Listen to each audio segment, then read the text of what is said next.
जैसे बोला गीता भगवान को कि हमारे आगे तो आपका ही मिसाल बहुत है। अब वो इतने पूर्ण समर्थ होते हुए भी हम देखते थे कैसे वो अपनी गुरु की आज्ञा में बैठे हैं, कैसे सब कुछ आते हुए भी मन में सुनते ही रहते थे। ऐसे नहीं कि मुझे आता है तो मुझे बोलने को मिल जाए, मुझे क्यों नहीं बोलने को मिल रहा है, मुझे आज सारे दिन में चांस ही नहीं मिला, भजन गाने को भी नहीं मिला, ये भी नहीं हुआ, वो भी नहीं हुआ, या कहीं गए वहां इज्जत नहीं मिली, वहां मेरी रिस्पेक्ट क्यों नहीं हुई, वहां मेरे को क्यों नहीं पूछा गया, बराबर से क्यों नहीं पूछा गया, उनकी आरती हुई तो हमारी क्यों नहीं हुई, उनको हार पहनाया गया तो हमको क्यों नहीं पहना, हम भी तो आप समान हो गए हैं, हम भी तो कहीं जाके सत्संग करते ही है। मतलब देखा जाता था तो वो कोई छोटे से छोटा काम करने में भी वो अपने को छोटा नहीं मानते थे। नम्रता भाव से रहना, अपने घर को अपना घर नहीं मानना, अपने लिए घर भी नहीं बनाया। जो हम लोगों ने देखा उनके जीवन में कि जब वो गुरु के पास रहे और जो पूना में उनका घर था अपना, वहां पर पहले उनकी सास भी थी, वो भी थी, देवानी भी थी, जो चाची अभी अमेरिका में है। तो वो लोग तो अमेरिका में ही सेटल हो गए और इधर अम्मा का भी शरीर शांत हो गया तो घर तो खाली हो गया। अब घर खाली होने के बाद श्याम भगवान ने बोला तुम भी नहीं रहती हो, वो भी बाहर रहते थे। तो बोला क्या घर को हम सेल कर दें, तुमको नहीं रहना है? बोले नहीं रहना है। घर सेल कर दिया गया। तो आजीवन गुरु के घर में रहना, गुरु के घर जो सेवक रहे, फिर गुरु की आज्ञा मन में सहे, वहां ऊंच नीच जिज्ञासुओं का चलना उठना, कोई कैसे बात करता है, कोई कैसे बात करता है, कोई रिस्पेक्ट देता है, कोई नहीं देता है, सारा दिन कोई शरीर से भी कार्य होता है, गुरु के आज्ञा में भी रहना पड़ता है। बहुत सारी बातें देखने को मिलती थी।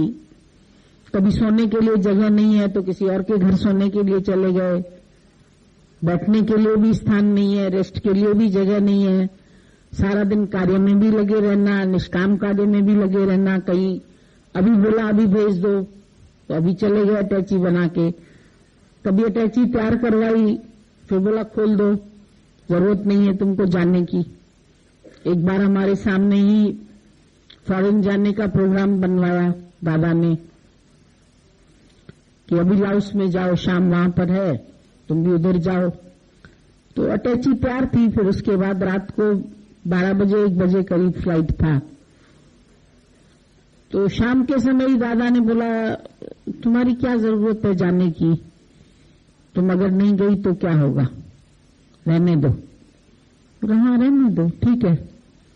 उसी टाइम ही टिकट वापस कर दी, कैंसिल करवा दी, कपड़े निकाल के फिर अलमारी में लगा दिए, अटैची बिगाड़ दी। मतलब आगे से एक क्वेश्चन भी नहीं पूछा कि क्यों जरूरत नहीं है, वो इंतजार करेंगे, कहीं उसको मन ना आ जाए कि देखो आ रही थी, इसको गुरु ने रोक दिया। मतलब कई बातें मन में आ सकती है, पर गुरु के वचन पर अपने आप को खत्म कर देना, अपनी विल को पूरी तरह से गुरु के विल में मिला देना। तो ऐसी कई बातें हम लोगों को देखने में आती थी कि उनका आदर्श कितना ऊंचा है। अब बाकी बाहर से लोग अब क्या करेंगे कि ठीक है भाई हम भी शादी कर लेते हैं, हम भी गीता भगवान की तरह ब्रह्मचर्य में रहे तो हम भी गीता शाम हो गए, एक चीज की कॉपी कर ली और फिर उसके बाद दुनिया के सुख भी देख रहे हैं, ऐशोआराम भी देख रहे हैं, आज सिनेमा जा रहे हैं, आज घूमने जा रहे हैं और सब रस ले रहे हैं, खाने का, पीने का, स्पर्श का, इसका उसका। तो बराबरी किस बात की? वो बराबर होते हुए भी नहीं बोले कि हम बराबर हैं, और यहां चाहे मन की अंदर की स्थिति किसी की नहीं भी होती है फिर भी टक्कर लेना, बाहर की कॉपी करके 1-2 गुण की कॉपी कर ली और फिर समझ लिया कि हम वैसे ही है। तो ज्ञान को जब तक हम पूरी तरह से अपने जीवन में नहीं लगा पाते हैं तो द्वैत क्या है, अद्वैत क्या है, ज्ञानी द्वैत में भी अद्वैत में है और अद्वैत होते हुए भी उसको नम्रता करने में भी देर नहीं लगती है, झुकने में भी देर नहीं लगती है, छोटे से छोटा काम करने में भी उसको बुरा नहीं लगता है, अपने आप को मिटाने में भी उसको कोई तकलीफ नहीं होती है, मोड़ने में तकलीफ नहीं होती है, जैसे भी मोड़े। बोला हरि का भगत कैसा होए, किसी ने बोला हरि का भगत ऐसा होए जैसे रास्ते का पत्थर पड़ा है उसको कोई भी लताड़ के चला जाए। तो बोला नहीं, पत्थर जो होता है वो भी अगर पैर में चुभ जाए तो चोट लग सकती है। तो बोला हरि का भगत कैसा हो, बोला जैसे मिट्टी हो, मिट्टी होती है तो उसको कोई भी लताड़ के चला जाता है, कोई भी उसको अपने पैरों तले बांध के चला जाए कोई फर्क नहीं पड़ेगा।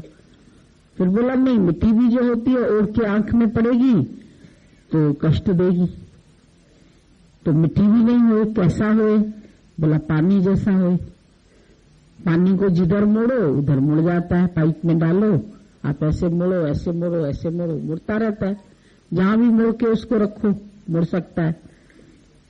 तो बोला हाँ, ऐसा मुड़ने वाला होना चाहिए भक्त को कि उसको जिस बात में जहां जैसी भी कंडीशन आए, परमात्मा जैसे चलाए, प्रकृति में कोई परीक्षा आए, घर में कोई मुसीबत आए तो मुड़ सके, अच्छी बात है, वो भी गलत बात नहीं है।